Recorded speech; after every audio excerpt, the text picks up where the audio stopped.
Voilà, j'ai l'immense plaisir, j'ai plein d'invités ce matin et j'ai donc l'immense plaisir d'être en studio avec une écrivaine ou une auteure avec un E, elle va nous dire ça. Evelyne Dress pour son dernier livre 5 jours de la vie d'une femme, paru aux éditions Glyphe. Evelyne, bonjour. Bonjour. Alors, auteur avec un E, écrivain, on dit quoi? Je vais vous calmer tout de suite. Moi, je dis auteur et sans E. Ah, formidable. Oui, ça dépend vraiment des personnes. Oui, sans doute, mais moi, je ne comprends pas justement ni l'écriture inclusive, évidemment. Ah non, moi non plus, ça, d'accord. Ni de me ranger dans une case féminine. Je suis... Vous êtes auteur. Je voilà. suis auteur. Parfait. Je vais être l'égale des hommes. Voilà, bravo. Alors, Evelyne, vous êtes aussi auteure, mais vous êtes aussi une actrice incontournable du cinéma français. On se souvient de Et la tendresse bordel, du théâtre, de la télévision. Mais moi, je vous ai très souvent reçu en studio pour vos livres. C'est 5 jours de la vie d'une femme. C'est votre 7e ouvrage, après notamment Mes chats. Au fur et à mesure que je donne vos titres, je me souviens de les avoir lus et de vous avoir reçus. Pas d'amour sans amour, qui a été adapté du film que vous avez réalisé, Les chemins de Garvoline, La maison de Petitchet, et puis également ce livre où l'héroïne était à Jérusalem, Les tournesols de Jérusalem, etc., etc. On peut pas tout citer parce que vous produisez beaucoup. Alors, c'est un roman, et c'est un roman qui m'a beaucoup touchée pour plusieurs raisons, parce que vous évoquez un sujet qui est malheureusement encore très tabou dans nos sociétés. On sait qu'on vit de plus en plus longtemps. Le nombre de personnes qui passent les 90 ans, c'était quelque chose qu'on ne pouvait pas encore imaginer il y a 25 ans. Et donc, à 70 ans, on est encore jeune. Et quand on est une femme, on peut être quelque part aussi une jeune femme. On est dans une société, dans un monde dans lequel, en Europe, on se nourrit bien, on est bien soigné, on a plein d'énergie. On est très loin des vieilles dames recroquevillées du début du siècle à 70 ans. Et en fait, donc à 70 ans, on peut avoir une vie de jeune femme aussi sentimentalement. Mais c'est encore malheureusement très tabou. Et vous avez, à travers ce roman, levé ce tabou. Pourquoi ? Eh bien, parce que j'ai atteint l'âge de péremption. Et ça ne se voit pas. Et que donc, je voulais parler de la situation des femmes de mon âge, qui sont encore très jeunes, enfin, qui sont toujours aussi jeunes dans leur tête. Moi, j'ai 20 ans et dans ma tête. Corps, et dans mon corps, c'est la même chose. Oui. J'ai la chance, peut-être, d'être pas mal conservée. Je ne sais pas combien de temps. J'aime pas l'expression. Non, vous êtes juste bien. Voilà. Je ne sais pas combien de temps ça va durer, mais en tout cas, j'ai l'intention d'en profiter pendant tout le temps que ça va durer. Et moi, quand je regarde un jeune homme, je ne vois pas la différence entre lui et moi. Alors peut-être parce que je n'ai pas fait d'enfant et que donc personne ne me rappelle que j'ai fait déjà des enfants de 30, 40 ans, etc. Non, pour moi, j'ai le même âge que l'homme qui est en face de moi. La même énergie. Et la même énergie. Et les mêmes désirs. Et surtout, voilà, le même désir. Et récemment encore, j'ai rencontré une femme, mais je rencontre plein de femmes qui ont 80 ans et qui me disent « Ah là là, tu vois, maintenant que je suis tranquille, séparée, etc., j'aurais bien envie de rencontrer l'amour. » Et je dis « Mais tu te crois capable de faire l'amour ?» Mais bien sûr, moi, ça dépend que de l'autre. Moi, j'ai du désir, j'ai envie. Oui, voilà, j'ai envie. On doit pas je veux dire, parce qu'autrefois, on nous disait, après la ménopause, oh, c'est terminé, une femme n'a plus le droit d'exister, d'avoir envie de faire l'amour, etc. Mais il faut arrêter de se laisser influencer et croire des choses pareilles. Une femme et comme un homme, elle a du désir jusqu'au bout. Voilà. Eh bien, c'est un beau message à la veille de la Journée internationale du droit des femmes. C'est un très beau message que de faire passer cette idée-là et qui est si vraie. Alors, votre héroïne, contrairement à vous, elle a un mariage raté, elle a des enfants décevants, sa ménopause qui a tout chamboulé. Elle s'appelle Eva, elle a 70 ans et elle se retrouve toute seule à la veille de Noël. C'est terrible. Oui, alors, si je dois vous faire une confidence, alors je n'ai pas fait d'enfant, je ne me suis jamais mariée, oui. Et donc je n'ai pas eu à divorcer ni à supporter des enfants ingrats. Mais en tout mais il y a cas, aussi des enfants qui ne le sont pas quand même. Hein. Oui, sans doute. Mais en tout cas, oui. bon, c'est la situation de mon héroïne. Mais en revanche, il m'est arrivé comme elle de me retrouver toute seule un soir de Noël, et même plus qu'une fois, puisque oui. effectivement, comme je n'ai pas d'enfant et pas de mari, il m'arrive quelquefois quand même d'être seule à Noël. Et une année où je ne pouvais pas le supporter, c'était trop difficile. J'ai pris un billet d'avion pour Biarritz. Ah oui, donc vous l'avez vécu carrément. Comme d'habitude, vous savez, je me souviens toujours... pour les tournesols de Jérusalem, oui. Vous étiez allé là-bas aussi. Oui.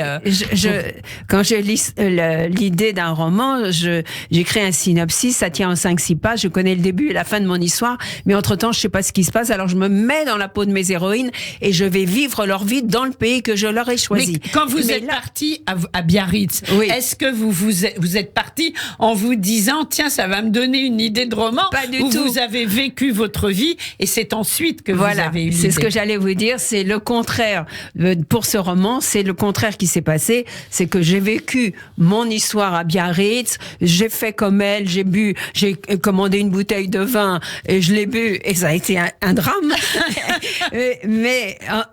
Faut pas tout raconter. Non. Ouais. Et ce court séjour, qui a été plus court pour moi que pour elle, j'ai pris des notes. Et donc, c'est que maintenant, cette année, que j'ai ressorti ces notes et que j'ai écrit le roman. Voilà. Oui, et c'est un très joli roman. Ça fait du bien de lire ça par les temps qui courent. En plus, quelque part, ça donne aussi de l'espoir à tout le monde. La vie ne s'arrête pas à 60 ans, ni même à 50 ans, et ça, c'est important de le dire.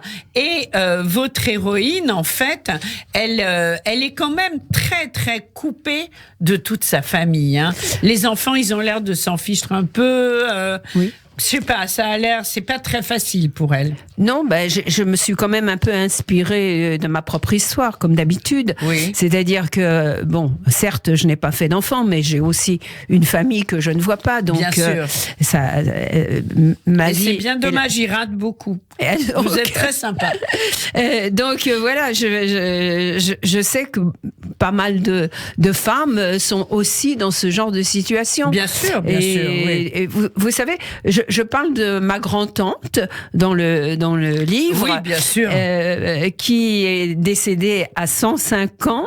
Ouais. Et son fils m'a dit, elle est morte vivante. Oui, c'est vrai, c'est une femme, 105 ans, très coquette jusqu'au bout, me disant un jour au téléphone, ah tu sais, elle était dans une maison de retraite, elle me dit, hier j'ai mis la veste que tu m'as offerte, genre Chanel, et il y a un monsieur qui m'a dit qu'elle était très très jolie, que j'étais très jolie. Donc ça voulait dire que elle avait eu quelque chose avec ce monsieur. Mais oui. Si elle avait envie d'en parler, c'est que elle avait été touchée par la réflexion de cet homme. Ça veut bien dire ce que ça veut dire. Nous sommes vivantes jusqu'au bout. Voilà, et on continue. C'est un message d'espoir pour celles qui ont peur de vieillir, et une leçon de vie pour celles qui ont dépassé la date de péremption. Voilà, tant que la vie est là, on en profite. Absolument, il faut. Voilà, c'est cela dont il est question.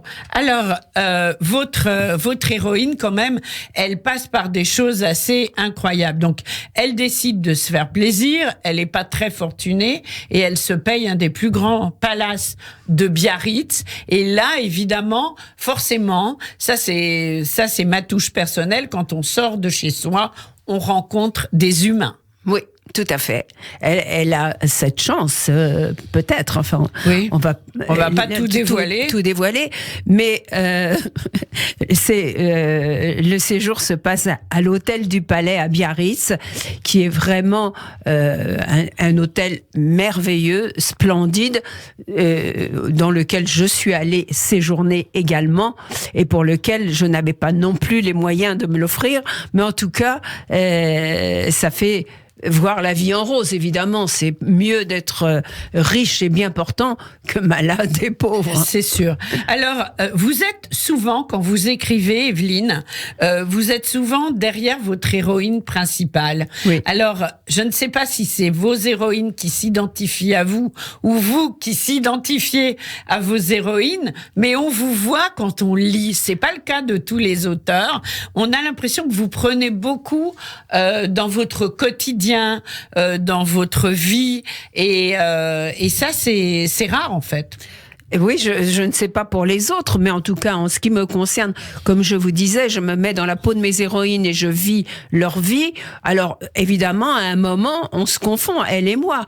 Elles m'apportent beaucoup et je leur donne tout ce que j'ai. Bien sûr, voilà. Ça vous donnez. Et il y a toujours un moment où il y a un petit clin d'œil au judaïsme. Ben oui, je peux pas faire autrement, puisque mon parcours judaïque est très très important pour moi. Bien sûr. Il a été très lourd à porter. Maintenant, je suis heureuse grâce à l'écriture. Et ça se voit, vous êtes très épanouie. De m'être libérée du joug de la Shoah, un peu quand même, faut dire les choses. C'est ça, oui, vous oui, venez tout à d'une fait. famille très marquée. Tout à fait, et j'ai eu beaucoup de mal à digérer ce que on ne m'avait pas enseigné, ce qu'on ne m'avait pas raconté, et cette judéité qui me faisait du mal. Et aujourd'hui, elle vous fait du bien. Elle me fait du bien, voilà. Parce que je l'apprends à travers les textes et je la délivre à travers mes textes, et je suis heureuse d'aller à la rencontre de moi-même. En fait. Bien sûr. Vous allez, et du coup, en allant à la rencontre de vous-même, vous venez à la rencontre de vos lecteurs et de vos lectrices. Oui, j'ai beaucoup de chance. Oui. Quels sont, je sais que vous dédicacez beaucoup, vous faites beaucoup de salons, donc vous avez très souvent, pour tous vos livres, l'occasion de rencontrer vos lecteurs et vos lectrices de plein fouet. Qu'est-ce qu'on vous dit en général? Quelles sont les choses que vous entendez? Eh bien, écoutez, que je leur fais beaucoup de bien. Voilà. Oui. Et j'ai la chance, effectivement, d'avoir maintenant des aficionados qui attendent mes livres. Et donc, ça me fait évidemment très plaisir. Bien sûr. C'est ce qu'espère chaque auteur, j'imagine. Bien sûr. Voilà. Il y a une vraie relation qui se construit de livre en livre. Tout à fait. Alors, si vous le souhaitez d'ailleurs, vous allez dédicacer à Paris. Oui, justement, je vais, le 16 avril, c'est mercredi 16 avril. Oui. C'est ça? Je crois, je sais pas, oui. Non, je dis n'importe quoi. Alors, Evelyne est en train de quitter son micro pour prendre son agenda. Mon agenda. Nous sommes en direct sur Radio J. Pardonnez-moi, voilà. Pardonnez-moi. Non, c'est pas grave. J'avais pas... Alors, elle va nous dire, Evelyne Dress, je rappelle qu'elle est avec nous pour 5 jours de la vie d'une femme, parue aux éditions Glyph. Voilà. Alors, quand? Le 16 mars, dans une librairie parisienne qui s'appelle Les Nouveautés, qui se trouve 48 bis rue du Faubourg du Temple, et c'est de 17h à 20h. Voilà, donc on va pouvoir venir à votre rencontre, acheter ce beau roman et puis le faire dédicacer. Alors, on parlait hors antenne de la journée des droits des femmes. C'est important pour vous? Alors, je trouve que c'est dommage qu'on soit encore obligé de faire une journée, de célébrer une journée pour le droit des femmes. Sur 365 jours, c'est pas beaucoup. Non. Donc, c'est sûr. peut-être est-ce utile. En tout cas, voilà, la journée de la femme, oui, très bien. Je trouve ça. Voilà. Mais étrange. pour vous, c'est tous les jours et tous Voilà, les ans. c'est ça. Voilà. Alors, vous me disiez aussi que vous aviez un projet de roman. On va pas tout dévoiler. Juste à quelle époque va se passer ce roman? Alors, écoutez, je viens juste le terminer. Donc, vous ne l'aurez pas avant 2023. Oui. Il faut laisser le temps. 2023. Oui, bien sûr, parce que là, on est en 2022 Oui. et tout 2022 sera consacré à 5 jours de la vie d'une femme. D'accord. Et en 2023, je vous viendrai, j'espère, vous parler du prochain qui va se passer, qui se passe en 1920. Oui. Et À New York. et qui va de Nîmes à New York. Incroyable. Et vous êtes allé à New York pour cela? Ben oui, partout. Ah là là, elle va partout, Evelyne Dresse, pour pouvoir après justement être dans le vif du sujet dans ses romans. Alors justement, ça fait une liaison incroyable parce que nous allons donc terminer cette interview avec une petite musique d'Emmett Cohen, ce jazzman très fortement inspiré par les années 20 à New York. Et nous, on attend impatiemment, mais pour l'instant, c'est 5 jours de la vie d'une femme, très joliment illustrée, paru aux éditions Glyph. Un dernier mot, Evelyne. Oui, je redis bien, c'est le 16 mars, c'est-à-dire Oui. dans pas longtemps, que je dédicace à la librairie Les Nouveautés, rue Voilà. du Faubourg du Temple, de 17h à 20h. Je vois parfaitement où c'est. On essaiera de venir de faire un saut Ah oui, pour ça me ferait très vous plaisir. saluer, bien Merci, sûr. merci. Alors, Evelyne Dresse, merci, bravo. Et puis, regardez, on est déjà à New York dans les années 20.